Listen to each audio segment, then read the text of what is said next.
السلام علیکم ورحمۃ اللہ وبرکاتہ۔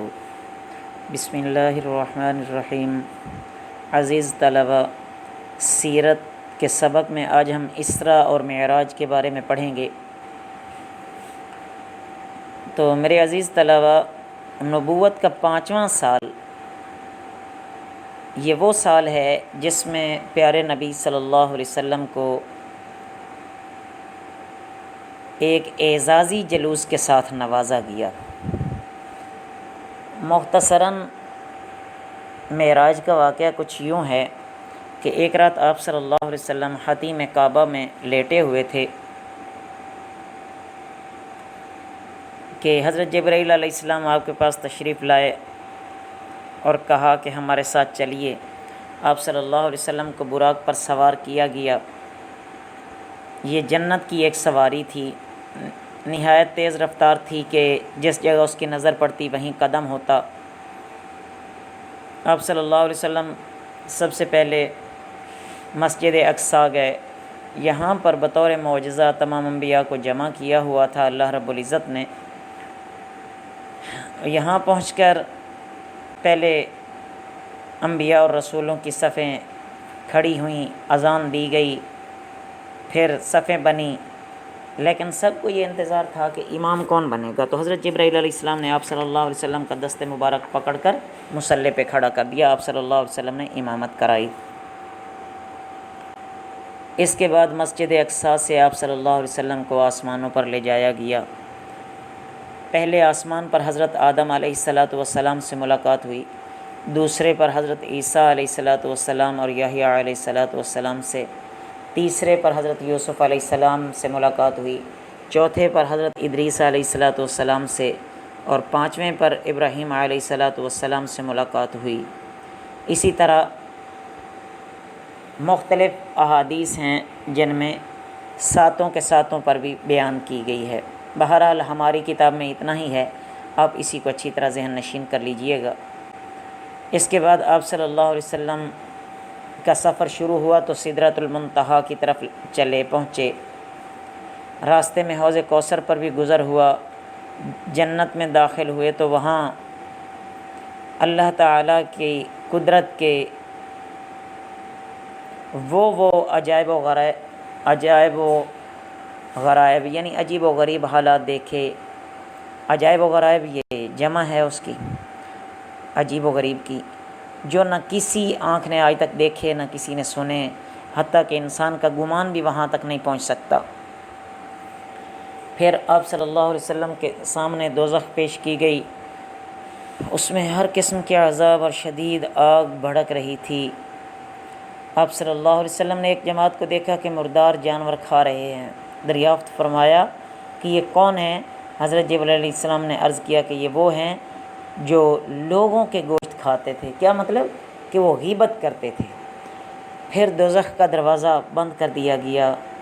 اللہم احفظنا منہا، اللہ ہماری حفاظت فرمائے۔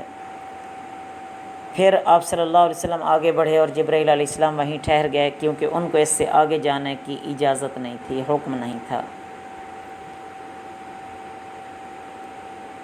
اسی موقع پر فرض نمازیں ہوئیں، نمازیں اس امت پر فرض کی گئیں۔ آپ صلی اللہ علیہ وسلم واپس ہوئے تو وہاں سے براق پر سوار ہو کر مکہ معظمہ تشریف لائے۔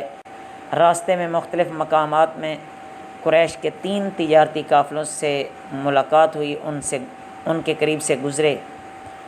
ان میں سے بعض کو آپ صلی اللہ علیہ وسلم نے سلام بھی کیا اور انہوں نے آپ صلی اللہ علیہ وسلم کی آواز پہچانی اور مکہ واپس آنے کے بعد اس کی شہادت بھی دی۔ صبح سے پہلے ہی یہ سفر مکمل ہو گیا تھا۔ اسراء نبوی پر عینی شہادتیں۔ جب صبح ہوئی قریش میں یہ خبر پھیلی تو یہ تو ایک عجیب عالم تھا۔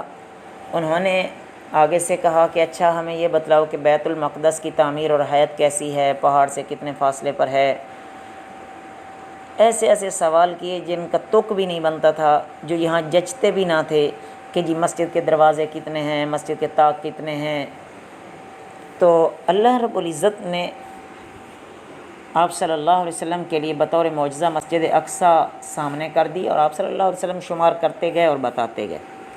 ابو بکر صدیق رضی اللہ تعالیٰ عنہ نے اشہد انک رسول اللہ فرمایا، اور قریش اب تو سب کے سب چپ ہوئے، کہنے لگے کہ باقی تو تمام چیزیں درست بتائی ہیں۔ پھر حضرت صدیق اکبر رضی اللہ تعالیٰ عنہ سے خطاب کر کے کہنے لگے کہ کیا تم تصدیق کرتے ہو کہ آپ صلی اللہ علیہ وسلم مسجد اقصیٰ تک بھی پہنچ گئے اور لوٹ بھی آئے؟ حضرت ابو بکر صدیق رضی اللہ تعالیٰ عنہ نے فرمایا کہ میں اس سے بھی زیادہ بعید چیزوں کی تصدیق کرتا ہوں۔ میں ایمان لاتا ہوں کہ صبح اور شام ذرا سی دیر میں آپ صلی اللہ علیہ وسلم کو آسمانی خبریں پہنچ جاتی ہیں، تو پھر اس میں کیا تردد ہو سکتا ہے؟ اس لیے بھی آپ صلی اللہ علیہ وسلم نے حضرت ابوبکر صدیق رضی اللہ تعالیٰ عنہ کو صدیق کا لقب دیا۔ خود کفار قریش کی چشمدید شہادتیں۔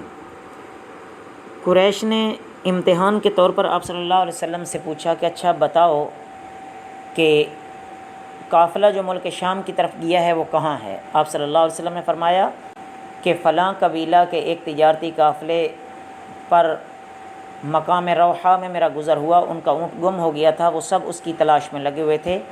میں ان کے کجاووں کے پاس گیا اور وہاں ایک کوزے میں پانی رکھا ہوا تھا، میں نے وہ بھی پیا ہے۔ جب براق ایک اور قبیلے کا ذکر فرمایا کہ وہ فلاں مقام پر تھا، کہ جب براق اس کے قریب ہوا تو اس کے اونٹ دہشت سے ادھر ادھر بھاگنے لگ گئے۔ بقیہ انشاءاللہ اگلے سبق میں۔ وما علینا الا البلاغ المبین۔